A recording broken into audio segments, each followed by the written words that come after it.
नमस्कार दोस्तों, राधे राधे। स्वागत है आपका मेरे इस चैनल माधव गंगा में। आज हम आषाढ़ मास महात्म अध्याय 1 की कथा सुनेंगे। कल्प वृक्ष के समान भक्तजनों के मनोरथ को पूर्ण करने वाले वृंदावन की शोभा से अधिपति अलौकिक कार्यों द्वारा समस्त लोगों को चकित करने वाले वृंदावन बिहारी पुरुषोत्तम भगवान को नमस्कार करता हूँ। हे नारायण, नरोत्तम तथा देवी सरस्वती और श्री व्यास जी को नमस्कार करके जय करता हूँ। यज्ञ करने की इच्छा से परम पवित्र आगे कहे गए बहुत से मुनि आए, जैसे असित, देवल, पैल, सुमंतु, पिपलान, सुमति, कश्यप, जबाली, भृंगु, अंगिरा, वामदेव। ये सब ऋषि अंगों के सहित वेदों को जानने वाले, ब्रह्मनिष्ठ, संसार की भलाई तथा परोपकार करने वाले, दूसरों के हित में सर्वदा तत्पर, श्रौत समाप्त कर्म करने वाले, नैम शरण में आकर यह करने को तत्पर हुए। इधर तीर्थ यात्रा की इच्छा से सूत जी अपने आश्रम से निकले और पृथ्वी पर भ्रमण करते हुए नैमी शरण में आकर शिष्यों के सहित समस्त मुनियों को देखा। संसार समुद्र से पार करने वाले उन ऋषियों को नमस्कार करने के लिए सबसे पहले जहाँ वे इकट्ठे थे वहीं प्रसन्न सूत जी भी जा पहुँचे। इसके अंतर पेड़ की लाल छाया को धारण करने वाले, प्रसन्न मुख, शांत, परमार्थ, विरासत, समग्र गुणों से युक्त, संपूर्ण आनंदों से परिपूर्ण, राम का नाम मुद्रा से युक्त, विविध प्रकार के विचित्र कथाओं को सुनने की इच्छा प्रकट करने लगे। तब नम्र स्वभाव सूत जी प्रसन्न होकर ऋषियों से को हाथ जोड़कर बारंबार दंडवत प्रणाम करने लगे। श्री ऋषि लोग बोले, हे सूत जी, आप चिरंजीवी तथा भगवत हो। हम लोगों ने आपके योग्य सुंदर आसन लगाए। हे महाभाग, आप थके हैं, यहाँ बैठ जाइए। ऐसा सब ब्राह्मण ने कहा। इस प्रकार बैठने के लिए कहकर जब सब तपस्वी और समस्त जनता बैठ गए, तब विनय पूर्वक समस्त मुनियों से बैठने की अनुमति करने प्रसन्न होकर आसन पर सूत जी बैठ गए। तदुपरांत सूत के सुख पूर्वक बैठे हुए श्रम रहित देकर पुण्य कथाओं को सुनने की इच्छा वाले समस्त ऋषि यह बोले, हे सूत जी, हे महाभाग, आप भाग्यवान हैं। भगवान व्यास के वचनों द्वारा हार्दिक अभिप्राय को गुरु की कृपा से आप जानते हैं। क्या आप सुखी तो हैं? आज बहुत दिनों के बाद कैसे इन वन में पधारे हैं? आप प्रशंसा के पात्र हैं। हे महात्मे, आप पूज्य हैं। आप संसार में सुनने योग्य हजारों विषय हैं, परंतु उनमें से श्रेष्ठ कर थोड़ा सा और सारभूत जो हम लोगों के लिए कहिए। हे महाभाग, संसार समुद्र में डूबते हुए को पार करने वाले तथा शुभ फल देने वाले आपके मन में निश्चित ही विषय जो हो वही हम लोगों को कहिए। हे अज्ञान रूप अंधकार से अंधे हुए को ज्ञान स्वरूप चक्षु देने वाले, भगवान की लीला रूपी रस से युक्त, परमानंद का कारण, संसार रूपी रोग को दूर करने वाले रसायन के समान जो कथा का सार है वह शीघ्र ही कहिए। इस प्रकार शौनकादिक ऋषियों के पूछने पर हाथ जोड़कर सूत जी बोले, हे समस्त मुनियों, मेरी कही हुई सुंदर कथा आप लोग सुनिए। हे प्रिय, पहले मैं पुष्कर तीर्थ को गया। वहाँ स्नान कर पवित्र ऋषियों, देवताओं तथा पितरों को तर्पण से तृप्त करके तब समस्त प्रतिबंधों को दूर करने वाली यमुना तट पर गया। फिर क्रम से अन्य तीर्थों को जाकर गंगा तट पर गया। पुनः काशी आकर तद उपरांत गया तीर्थ पर गया। पितरों का श्राद्ध कर तब त्रिवेणी पर गया। उसके बाद कृष्णा के बाद गंडकी में स्नान कर पुनः ऋषियों के आश्रम पर गया। धेनुमती में स्नान किया। फिर सरस्वती के तीर पर गया। वहाँ हे प्रिय त्रिरात्रि उपवास कर गोदावरी गया। फिर कीर्तमाला, कावेरी, नृधंध्या गया। ताम्रमणिका तथा व्याहसे नंदा, नर्मदा, सरमदा नदियों पर गया। इस प्रकार बहुत से तीर्थों में घूमता हुआ कुरु देश तथा जंगल देश में घूमता घूमता फिर मैं हस्तिनापुर गया।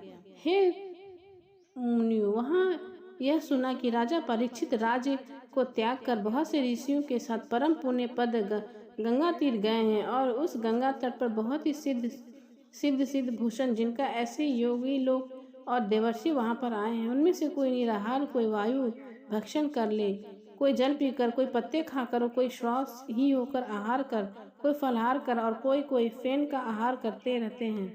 हे द्विजो, उस समाज में कुछ पूछने की इच्छा से हम भी वहीं गए। वहाँ ब्रह्म स्वरूप भगवान महामुनि व्यास के पुत्र, बड़े तेज वाले, बड़े प्रतापी श्री कृष्ण के चरण कमलों को मन में धारण किए हुए श्री शुकदेव जी आए।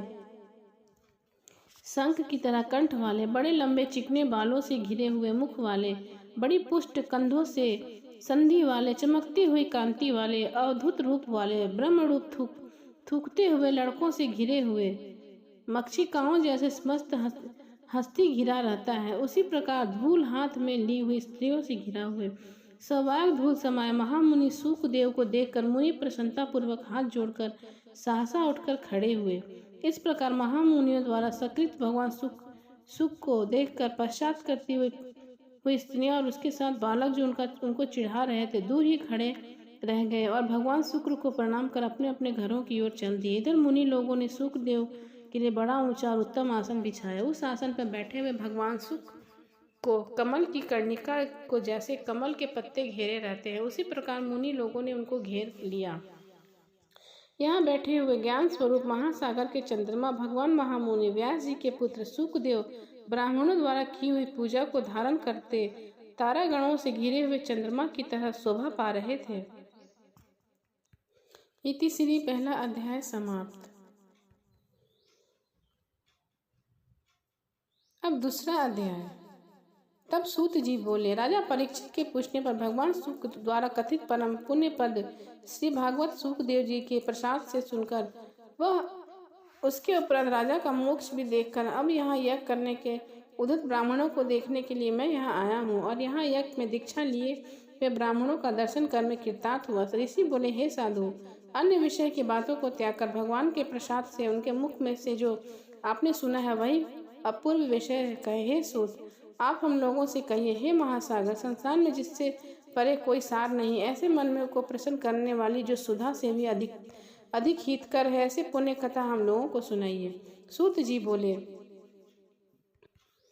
जो शेष पुरुष के बारे में आप लोग मुझे पूछ रहे हैं, भगवान व्यास के मुख से जो मैंने सुना है वह यथा ज्ञान में कहता हूँ।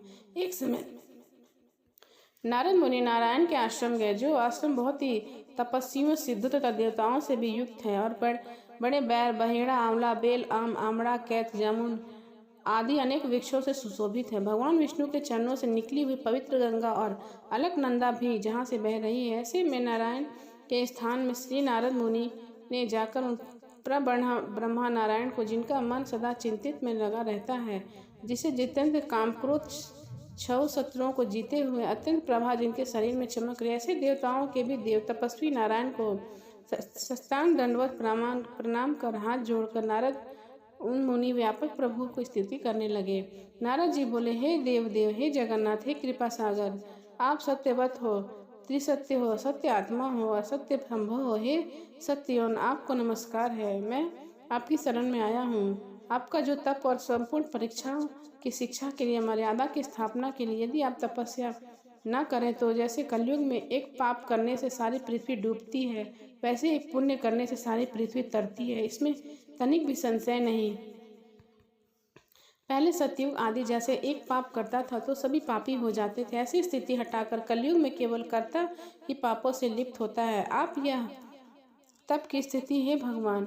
कली में जितनी प्राणी है सब विश्व में आसक्त हूँ, स्त्री पुत्र गृह में लगा है, चित्त चिंका ऐसे प्राणियों का हित करने वाला जो हो और मेरा थोड़ा कल्याण हो, ऐसा विचार कर केवल आप ही कहने योग्य हैं, वही आपके मुख से मैं सुनना चाहता हूँ।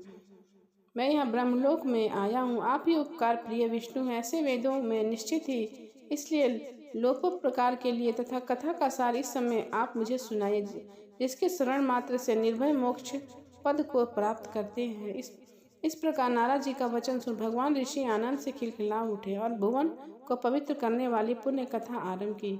श्री नारायण बोले, हे नारद, गोपों की स्त्रियों में मुख कमल के भ्रमर, रास के ईश्वर, राशिका के आभरण, वृंदावन बिहारी, व्रज के पति आदि पुरुष भगवान के पुण्य कथा को कहता हूँ, जो निमे मात्र समय के जगत में उत्पन्न करने वाले उन कर्मों को हे वास्तविक पृथ्वी पर कौन वर्णन कर सकता है। हे नारद मुनि, आप भी भगवान के चरित्र का सरस सार जानते हैं और यह भी जानते हैं कि भगवत चरित्र वाणी द्वारा नहीं कहा जा सकता तथा अद्भुत पुरुषोत्तम महात्मा आदर से कहते हैं। यह पुरुषोत्तम महात्मा दरिद्रता और वैधव को नाश करने वाला, यश का दाता, सत्यपुत्र और मोक्ष देने वाला है। अंत शीघ्र ही इसका प्रयोग करना चाहिए। नारद बोले, हे मुनि, पुरुषोत्तम नामक देवता कौन देवता है, उनका महात्म क्या है यह अद्भुत सा प्रतीत होता है। आप मुझे विस्तार पूर्वक कहें। सूत जी बोले, श्री नारद का वचन सुन नारायण क्षण मात्र पुरुषोत्तम की अच्छी तरह मन लगाकर बोले। श्री नारायण बोले, पुरुषोत्तम यह मास नाम जो पड़ा है वह भी कारण से युक्त है। पुरुषोत्तम मास की स्वामी दया सागर पुरुषोत्तम ही है, इसलिए ऋषिगण इसको पुरुषोत्तम मास कहते हैं। पुरुषोत्तम मास के व्रत करने से भगवान पुरुषोत्तम प्रसन्न होते हैं। नारद जी बोले, चैत्र आदि मास है जो है वो अपने अपने स्वामी देवताओं से युक्त है, ऐसा मैंने सुना है, परंतु उनके बीच में पुरुषोत्तम नाम का मास नहीं सुना। पुरुषोत्तम मास कौन है और पुरुषोत्तम मास में स्वामी कृपा की निधि पुरुषोत्तम कैसे हुए? हे कृपा निधि, यह आप मुझसे कहिए। इस मास में स्वरूप विधान से सहित हे प्रभु कहिए। हे सतपते, इस मास में क्या करना चाहिए, कैसे स्नान करना है, क्या दान करना है, इस माह का जप पूजा उपवास आदि का क्या साधन है? कहिए इस मास के विधान से कौन से देवता प्रसन्न होते हैं और क्या फल देते हैं? इसके अतिरिक्त और जो कुछ भी तथ्य हो सो कहें। साधु दिनों के ऊपर कृपा करने वाले वे हे बिना पूछे कृपा कर सदुपयोग दिया करते हैं। इस पृथ्वी पर जो मनुष्य दूसरों के भाग्य के अनुवर्ती, दरिद्रता से पीड़ित, नित्य रोगी रहने वाले, पुत्र चाहने वाले, जड़ गूंगे, ऊपर से अपने को बड़े धार्मिक दर्शाने वाले, विद्याहीन विहीन मलिन वस्त्रों को धारण करने वाले, नास्तिक पर स्त्रीगामी, नीच जर्जर दास रीति करने वाले, आशा जिनकी नष्ट हो गई हो, संकल्प जिनके भंग हो गए हों, तत्व जिनके क्षीण हो गए हों, कुरूपी रोगी कुष्ठी, टेढ़े मेढ़े अंग वाले, अंधे, इष्ट वियोग, मित्र वियोग, स्त्री वियोग, आप्त पुरुष वियोग, माता पिता विहीन, शोक दुख आदि से सुख गए हैं, अंग जिनके अपनी इष्ट वस्तु से रहित उत्पन्न हुआ करते हैं, किस अनुष्ठान करने से और सुनने से पुनः उत्पन्न न हो। हे प्रभु, ऐसा प्रयोग हमको सुनाइए। वैधा वंध्या दोष, अंगहीनता, दुष्ट व्याधिनिया, रक्तपीत आदि मिर्गी, राज्य समावित जो दोष है, इन दोषों से दुखित मनुष्य को देखकर हे जगन्नाथ मैं दुखी हूँ, अंत मेरे ऊपर दया करके हे ब्राह्मण मेरे मन को प्रसन्न करने वाले विषय को विस्तार से कहिए। हे प्रभु, आप सर्वज्ञ हैं, समस्त तत्वों को अत्यंत है। सूत जी बोले, इस प्रकार नारद के परोपकारी मधुर वचनों को सुनकर देव नारायण चंद्रमा की तरह शांत महामुनि नारद से यह नए मेघ के समान गंभीर वचन बोलने लगे। इति श्री दूसरा अध्याय समाप्त।